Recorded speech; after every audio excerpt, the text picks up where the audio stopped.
What's up, everybody? Soren Baker. Amir Rahimi. And today for the Great Debaters, get into one of the all-time greats, man. Too Short. Get ready.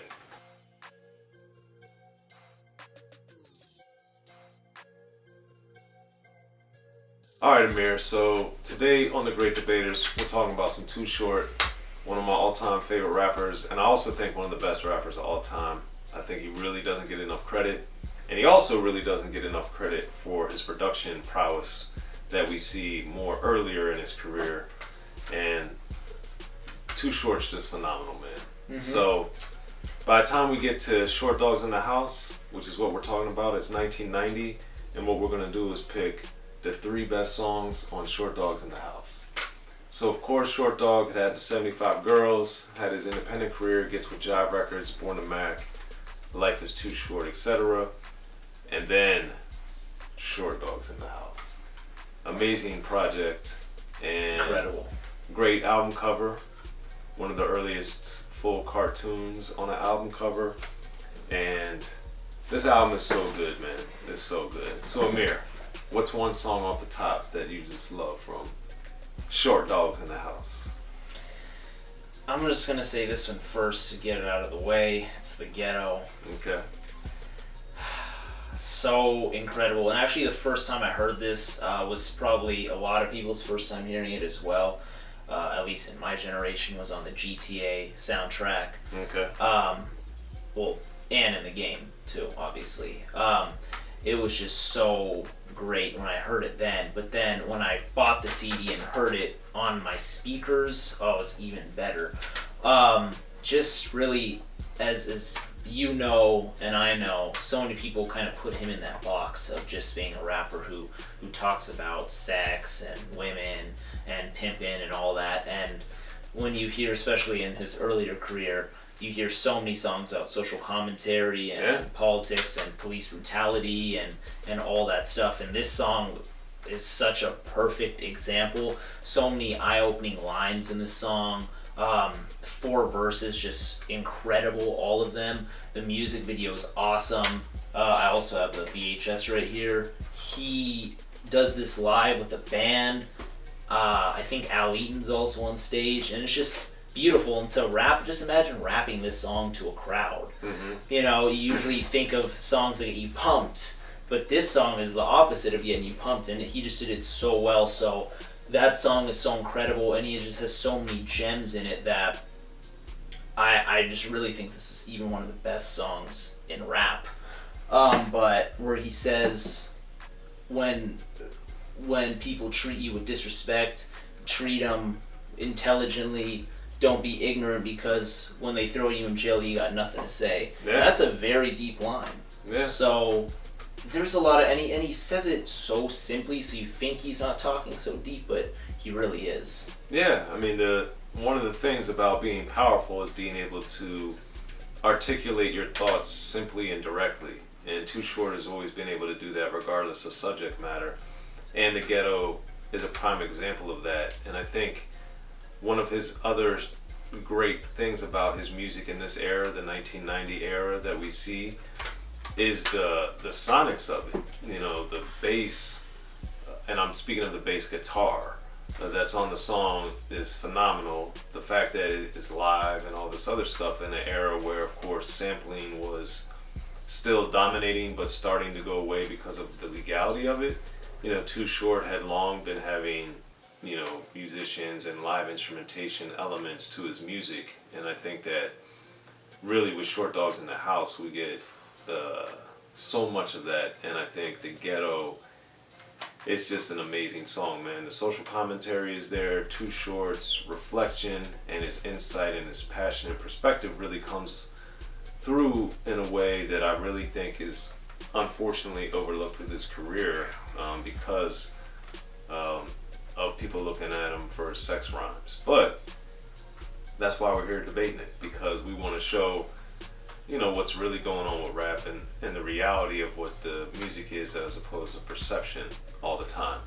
So that being said, the Ghetto would have been one of my picks. So back to you, Amir. What's another one to consider? So we'll get into one of his more freaky tales, pun intended. Punk Bitch is another one of mine. Switching gears. Switching gears completely. I love, first off, the name of that song is so great, and you can already tell. And Too Short did a very smart thing where he sold clean and explicit versions of albums so he can go to an even broader audience. Right. This song is clearly not on the clean version. This song is so good. I love the beat. What is it, like the piano or organ piano, whatever it is, the organ, I think, it's just so good.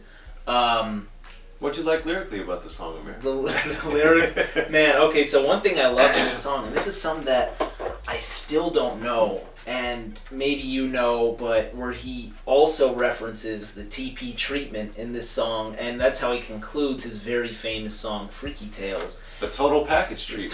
So it's either total package. So it's either, so I've read Total Package, but I've also read toilet paper, and the thought of that is because where does the toilet paper go? Right.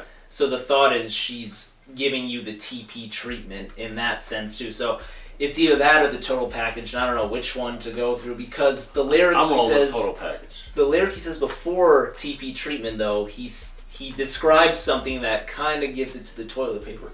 But that's up to you guys to decide anyways. I'm not concrete on it, but Total Package makes complete sense. Man, just that, how he's talking about what makes people a punk bitch. He kind of gives you the dictionary, his dictionary, East Oakland version of it. And it's just so funny. And he even says, men are bitches too, punk bitches too, you spending all your money. It's just classic Too Short tale. And I love how Too Short also lets the instrumental just ride out. It's like a minute and a half of just instrumental. And he just does so great, man. And I think even this type of song, which is much, you see more of the anger, passion of Short, I guess you could say. But, the fact of bringing in some commentary, even with this song, about explaining how men are shady too and whack. I think it's important because Too Short is not a one-dimensional artist, and this song is another prime example of it. For my second pick, or a different song, I'm going with Pauline Janet, which is about as freaky as it gets on the album.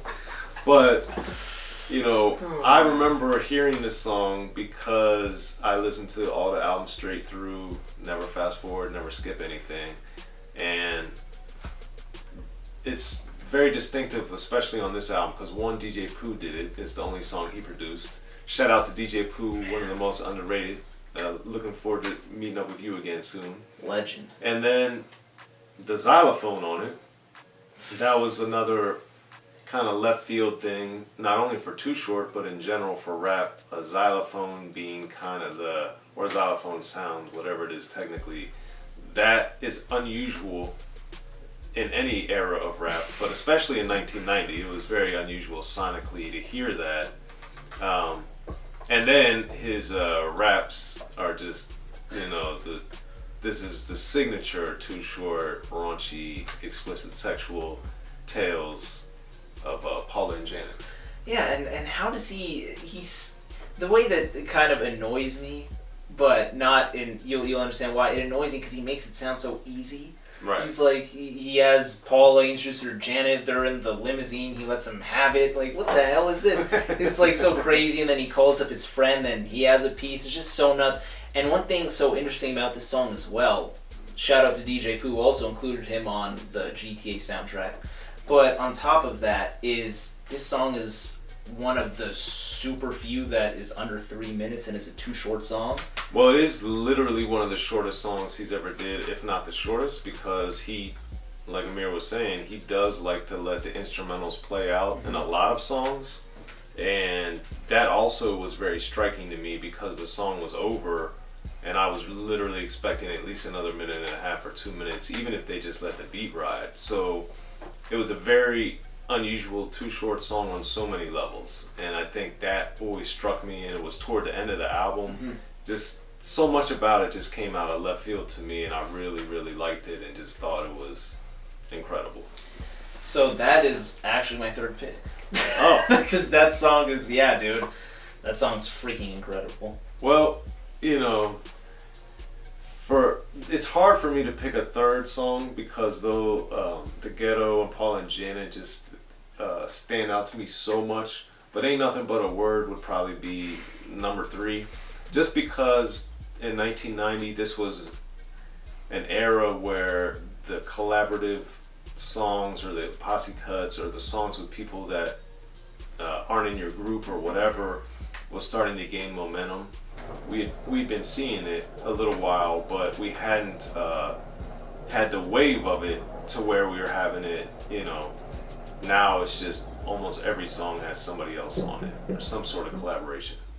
But Ain't Nothing But a Word, I was so excited because Ice Cube, of course, is astonishing and also, of course, one of the best rappers of all time in the super upper echelon, top tier, top 5 and all that other stuff. So to hear them going back and forth and like Too Short saying what Ice Cube would do, it was hilarious, man, and phenomenal.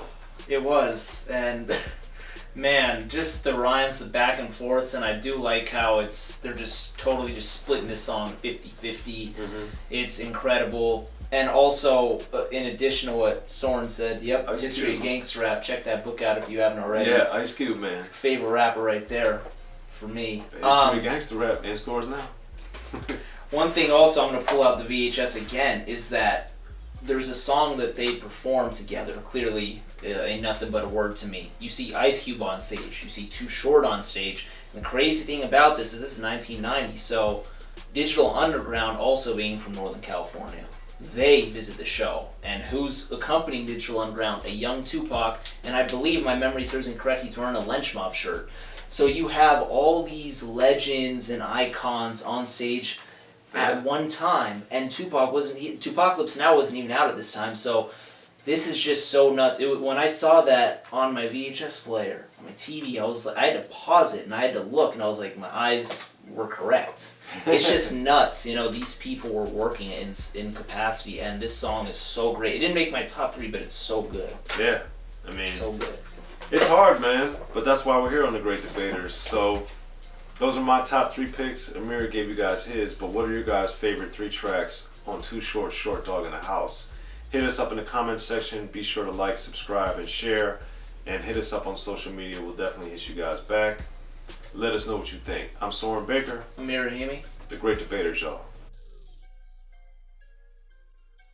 Be sure to check out the History of Gangsta Rap by Soren Baker. He's official. History of Gangsta Rap features exclusive interviews with Ice-T, Snoop Dogg, MC Ren, the DOC, and dozens of others. The History of Gangsta Rap, a definitive look at how Los Angeles changed rap forever. In Los Angeles, the streets definitely set the tone of the hip-hop music. At 19, I got a $50,000 car. My whole angle always was, I'll be street, but I will always tell you the horrors that go along with this life. It would be penalties and casualties for just wearing the wrong color in somebody's neighborhood. And once gangsta rap made it from the streets to the TV, the genre exploded. With Fab 5 on your TV back with NWA. Yo MTV, it just catapulted us from being local heroes to national gangbang rappers. The History of Gangsta Rap discusses it all from 1980 up till today. It's always gonna be shit happening in the streets.